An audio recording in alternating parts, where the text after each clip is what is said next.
Hi friends, welcome to టూడూస్ kitchen. ఈరోజు మన ఛానల్లో ఫిష్ కర్రీ ఎలా చేసుకోవాలో చూపిస్తాము. ఫ్రై చేసి థిక్గా చేసుకోవాలి. చపాతీ దాన్ని తినొచ్చు, రైస్ దాన్ని తినొచ్చు. అట్లా మిక్స్ చేసి చూపిస్తామండి. ఈ రెసిపీ మీరు కూడా ఇంట్లో ట్రై చేసి మాకు కామెంట్ చేయండి. షేర్ చేయండి, లైక్ చేయండి. అందుకే నవ్వుతున్నా నేను. చెప్పడం అండ్ ఇక్కడ వచ్చేసరికి కదా. సో కర్రీ కోసం చేపలన్నీ నీట్గా కడుగుతున్నాను. కడిగిన తర్వాత ఇంగ్రీడియంట్స్ కావాలి చేపల కూరకి. ఇక్కడ అన్ని వీడియోలో చూపిస్తున్నట్టు అన్నీ తీసుకోండి. అండ్ ఇంకొకటి మెయిన్ ఏంటంటే, మీరు చేపల క్వాంటిటీ ఎంత ఉందో, కేజీయా 2 కేజెసా దాన్ని బట్టి మిగతా మసాలాలు అవన్నీ తీసుకోండి.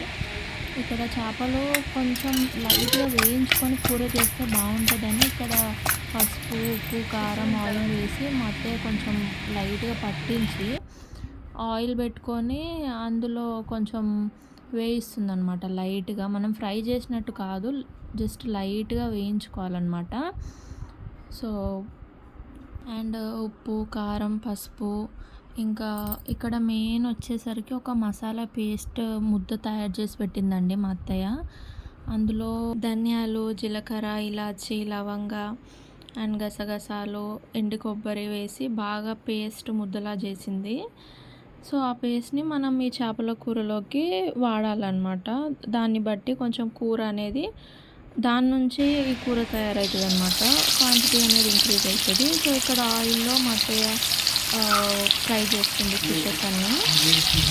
కొంచెం మీరు గ్యాస్ మీద చేసి సిమ్లో పెట్టుకొని వేయించుకోండి, ఎందుకంటే మాడిపోయిన కూరకి ఇంకా యూజ్ కావన్నమాట. సో ఇక్కడ మేము కట్టెల పొయ్యి మీద చేస్తున్నాం కాబట్టి మీడియంగా వేయించుకొని పక్కకు పెట్టుకోవాలన్నమాట. ఇక్కడ వీడియోలో చూపిస్తున్నట్టు వేయించండి. సో లైట్గా వేగాలి. వేగేటప్పుడు కొంచెం మాడకుండా కలుపుకోండి. కొంచెం మెల్లి ఒక్కొక్కటిగా తీసి ముందు వెనుక లైట్గా కాల్చుకొని తీసేయండి. ఇంకా ఆయిల్లో ఇట్లా వేయించుకొని అన్నీ పక్కకు పెట్టుకోవాలి. సో ఈ ఆయిల్ని పక్కకు పెట్టుకోవాలి. కర్రీలోకి మనం యూజ్ చేయొద్దు. వేరే బాండీలో మనకి ఆయిల్ ఎంత కావాలో అంత వేసుకోండి. మేమైతే 2 స్పూన్స్ వేసామన్నమాట. కొంచెం జీలకర్ర, ఆనియన్ అనేది కొంచెం పేస్ట్లా చేసుకోండి. లైట్గా పేస్ట్ చేసుకోండి, మరీ ఎక్కువ ప్యూరీలాగా చేయకూడదు. ఆయిల్లో కొంచెం కలుపుకుంటూ ఉండండి మాడకుండా.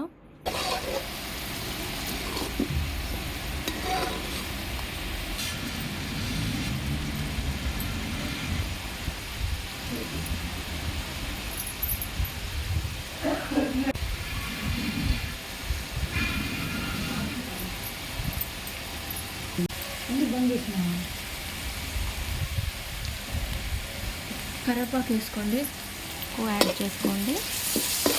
ఫ్లేవర్, స్మెల్, ఆరోమా చాలా బాగుంటుంది అనమాట. సో ఇది కొంచెం గోల్డెన్ బ్రౌన్ కలర్, లైట్గా బ్రౌనిష్ కలర్ వచ్చినప్పుడు ఇందులో కొంచెం పచ్చిమిర్చి యాడ్ చేసుకోండి. పచ్చిమిర్చి యాడ్ చేసి కొంచెం కలుపుకోండి. సో ఇలా వీడియోలో చూస్తున్నట్టు కలుపుకోండి. దాని తర్వాత కొంచెం మనం అల్లం వెల్లుల్లి పేస్ట్ వేసుకోవాలన్నమాట. ఇందులో కొంచెం ఒక 2 స్పూన్లు అట్లా వేసుకోండి అల్లం వెల్లుల్లి పేస్ట్. మేము కొంచెం పెద్ద స్పూన్తో వేస్తున్నాం కాబట్టి 1.5 వేసామన్నమాట. మీరు నార్మల్ స్పూన్తో వేస్తే 2 స్పూన్స్ వేసుకొని కలుపుకోండి. సో అల్లం పేస్ట్ పచ్చివాసన పోయేంత వరకు కలుపుకున్న తర్వాత టమాటో ప్యూరీ చేసుకొని ఇందులో యూజ్ చేసుకోండి. సో ఒక 3 టమాటోలు తీసుకొని ప్యూరీ చేసుకోండి. మెత్తగా కొంచెం కచ్చపచ్చగా చేసుకొని ప్యూరీ చేసుకొని ఈ కర్రీలోకి యాడ్ చేసుకోవాలన్నమాట. సో ఇది పచ్చివాసన పోయేంత వరకు కలుపుకుంటూ మాడకుండా, అడుగంటకుండా కలుపుకోండి. సో దీని తర్వాత మనం ఏదైతే మెయిన్ ఇంగ్రీడియంట్ దీంట్లోకి మసాలా యూజ్ చేయాలనుకుంటున్నాం కదా, ఆ ముద్దని మీరు ఇది హాఫే ఇప్పుడు ఇక్కడ యాడ్ చేసుకోండి. హాఫ్ యాడ్ చేసుకున్న తర్వాత కలుపుకోండి బాగా. అంటే అది ముద్ద కదా, మరీ ప్యూరీ కాదు కాబట్టి, ముద్ద కాబట్టి మీరు కలుపుకోండి. బాగా ఈ ఆయిల్లో ఫ్రై అవ్వాలన్నమాట. అది కొంచెం కలుపుకుంటూ ఉండండి. వీడియోలో చూపిస్తున్నాం కదా, సో అలా కలుపుకోండి. కలుపుకున్న తర్వాత మీరు ఇంకా పసుపు తీసుకోండి, పసుపు వేసుకోండి.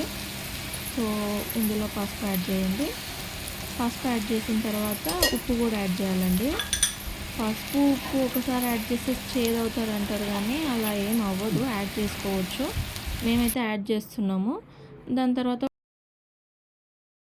పట్టించిన కారం అండి, ప్యాకెట్స్లో షాప్లో కారం కాదు, పట్టించిన కారం కాబట్టి మేము ఒక 2 స్పూన్స్ అలా వేసుకుంటున్నాం అనమాట. మీరు మీ టేస్ట్కి తగ్గట్టు, కారానికి తగ్గట్టు, మీరు మీ పిల్లలు మీరు ఎలా తింటారో దాన్ని బట్టి అలా యాడ్ చేసుకోండి ఇందులో. సో కలుపుకోండి ఇవన్నీ మసాలాలు, ఉప్పు, కారం అంతా, ఈ పేస్ట్ అంతా మంచి ఫ్లేవర్ వచ్చేలాగా కలుపుకోండి. ఇవన్నీ పట్టేలాగా కలుపుకోండి. సో మా అత్తయ్య ఇక్కడ కారం సరిపోలేదు, ఇంకొంచెం వేసుకుందామని మళ్ళీ కారం యాడ్ చేస్తుంది. సో మంచిగా ఈ మసాలాలు కలుపుకోండి.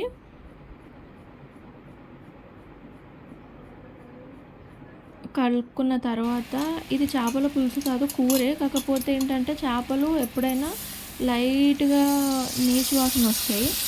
అండ్ అయినా కూడా దీంట్లో కొంచెం కూరలో అయినా కూడా మనం చింతపండు గుజ్జు లైట్గా వేసుకోండి, పులుసు మాదిరి కాకుండా గుజ్జు వేసుకోండి. ఇందులో లైట్గా గుజ్జు వేసుకొని ఈ మసాలా గుజ్జు అంతా బాగా పట్టేలాగా కలుపుకోండి వీడియోలో చూపిస్తున్నట్టు.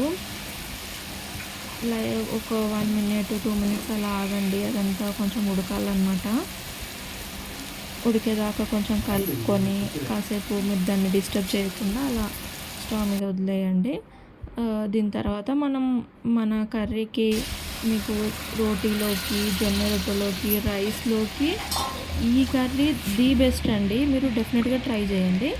సో మీరు ఎంత కర్రీ కావాలనుకుంటున్నారో అంత వాటర్ వేసుకోండి. మరీ పులుసులాగా ఎక్కువ వాటర్ వేసుకోకండి, లైట్గా వాటర్ వేసుకోండి. కర్రీకి సరిపోయేంతనే వాటర్ వేయండి. హెవీగా యాడ్ చేసి దాన్ని పులుసు చేసేయకండి. సో నార్మల్గా వాటర్ యాడ్ చేసి అది ఉడికి దగ్గరకు వచ్చినప్పుడు కర్రీలాగా అవుతుంది అనుకుంటే మీరు అలా యాడ్ చేసుకోండి. మూత పెట్టి ఇదంతా కొంచెం ఉడకాలన్నమాట. వీడియోలో చూపిస్తున్నట్టు ఉడకాలి. బాగా ఉడికిన దాన్ని కొంచెం కలదిప్పుకోండి.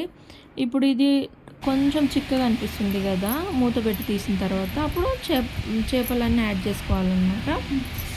ఒక్కొక్కటిగా నెమ్మదిగా వేసుకోండి.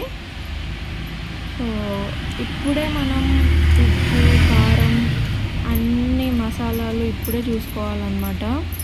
ఇప్పుడు ఇక్కడ ఏదైతే ఇంకా మనం పేస్ట్ మిగిలించుకున్నాం కదా, అప్పుడు హాఫ్ వేసాము స్టార్టింగ్లో, ఆ పేస్ట్ని కూడా ఇక్కడ మా అత్తయ్య వీడియోలో యాడ్ చేస్తారు చూడండి. సో ఏదైతే పేస్ట్, ఆ మసాలా పేస్ట్ మిగిలిపోయిందో అది కూడా ఇక్కడ యాడ్ చేసుకోవాలి. యాడ్ చేసుకొని ఇప్పుడే ఉప్పు, కారం, మసాలాలు అన్నీ చూసుకోండి, ఏదైనా తక్కువైతే కూడా వేసుకోండి. ఈ మసాలాలు ఇప్పుడు ఎందుకు వేసిందంటే ఈ ముద్ద అంతా దీనికి పట్టాలన్నమాట, ఈ చేపలకు కూడా పట్టాలి. దీనికి పట్టడానికి ఇప్పుడు మళ్ళీ అప్పుడు హాఫ్ వేసి ఇప్పుడు హాఫ్ వేసారనమాట. సో ఇప్పుడే ఉప్పు, కారం అన్నీ చూసుకోండి, కలుపుకోండి బాగా. మళ్ళీ దాని తర్వాత ఉడికిన తర్వాత కలిపితే మనకు చేపల కూర మొత్తం, చేప మొత్తం విడిపోతుంది, విరిగిపోతుంది, అప్పుడు కలపకూడదు. ఇప్పుడే మనం మొత్తం నీట్గా కలుపుకోవాలన్నమాట. సో వీడియోలో చూపిస్తున్నట్టు కలుపుకోండి. మీరు తర్వాత దాన్ని ఏం డిస్టర్బ్ చేయకూడదు.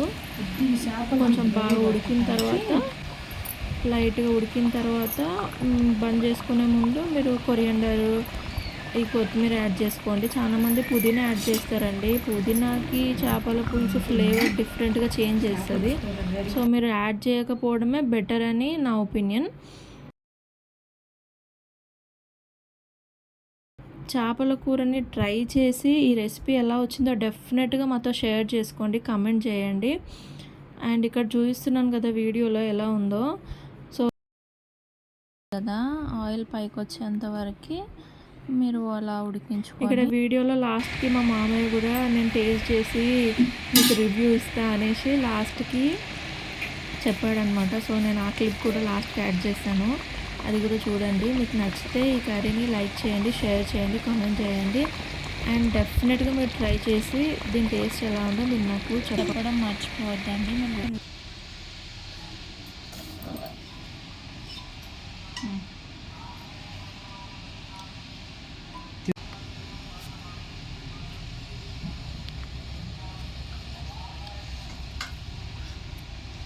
సూపర్. ఫిష్ కూడా ఎలా ఉందో చూసి చెప్తానండి.